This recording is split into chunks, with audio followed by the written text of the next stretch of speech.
द्वितीय अध्याय श्री गणेशाय नमः। धन्य धन्य ते जगती स्वामी चरणी ज्यांची भक्ती, त्यासी नाही पुन्हा वृत्ती, पद पावती कैवल्य। गताध्यायी कथा सुंदर स्वामींनी निवेदिले स्वचरित्र आणि बाबा दिगंबर यांचे वृत्त निवेदिले। निर्विकार स्वामी मूर्ती लोका चमत्कार दाविती, काही वर्षे करुणी वस्ती मंगल वेढे सोडिले।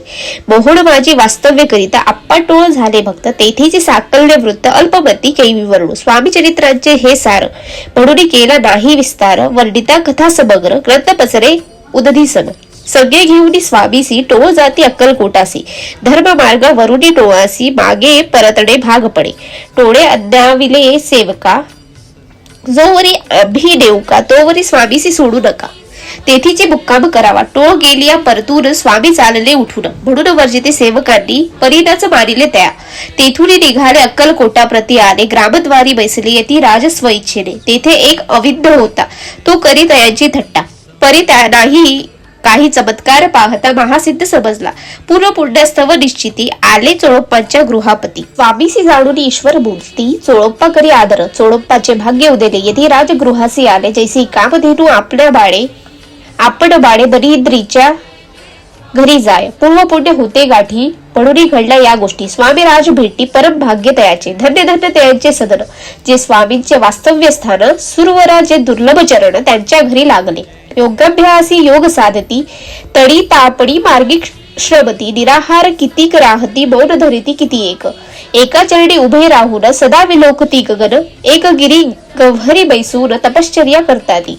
एक पंचाग्नी साधन करीती, एक पवनाते भक्षिती। कित्येक संन्यासी होती संसार अवघा सांडुनी, एक करती कीर्तन, एक मांडती पूजन, एक करती होम हवन, एक षट कर्मे आचरती, एक लोका उपदेशती, एक भजना माझी नाचती, एक ब्राह्मण पूजन करती, एक मातिती देवालय।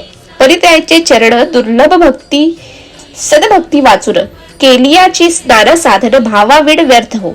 योग यागादिक काही चोळप्पाने केले नाही, परी भक्तिस्तव पाही स्वामी आले सज्ञाते। तयाची देखून या भक्ती स्वामी तेथे भोजन करती, तेव्हा चोळप्पाच्या चित्ती आनंद झाला बहुसाळ। तयपासून तयाच्या घरी राहिले स्वामी अवतारी, दिवसेंदिवस चाकरी चोळप्पा करी अधिकाधिक। तेव्हा राज्याधिकारी मालोजी राजे गादीवरी, दक्ष असुरी कारभारी परमज्ञानी असतीजे।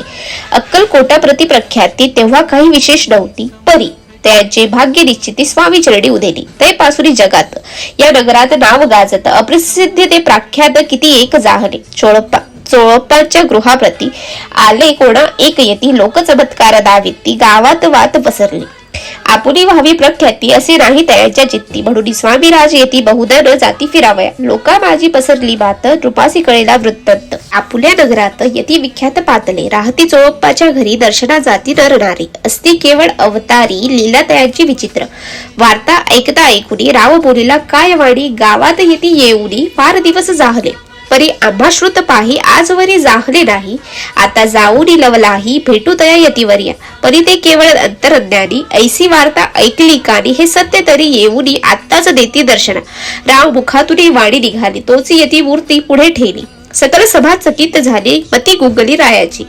सिंहासना खाली उतरून राव घाले लोटांगण, प्रेमाश्रुटी भरली नयन, कंठ जाहला सद्गदित। तुळ घातली मिठी चरणी, चरण धुतले नेत्राश्रुटी। मग तया हस्तकी धरुणी आसनावरी बैसविले, खूण पटली अंतरी। स्वामी केवळ अवतारी अभक्ती पळूनी गेली, चरणी भक्ती जळली पै। सकळ सभा आनंद दिली, समस्त पावले बंदिली। षोडोपचारे पूजली स्वामी मूर्ती नृपराय। निराकार आणि निर्गुण भक्तासाठी झाले सद्गुण। तयांच्या पादुका शिरी धरून विष्णू नाचे ब्रह्मानंदी। स्वामी चरित्र सारामृत नाना प्राकृत कथा समंत, प्रेमळ भक्त परिसुत तृतीय अध्याय गोढा। श्री स्वामी चरण राजार्पण।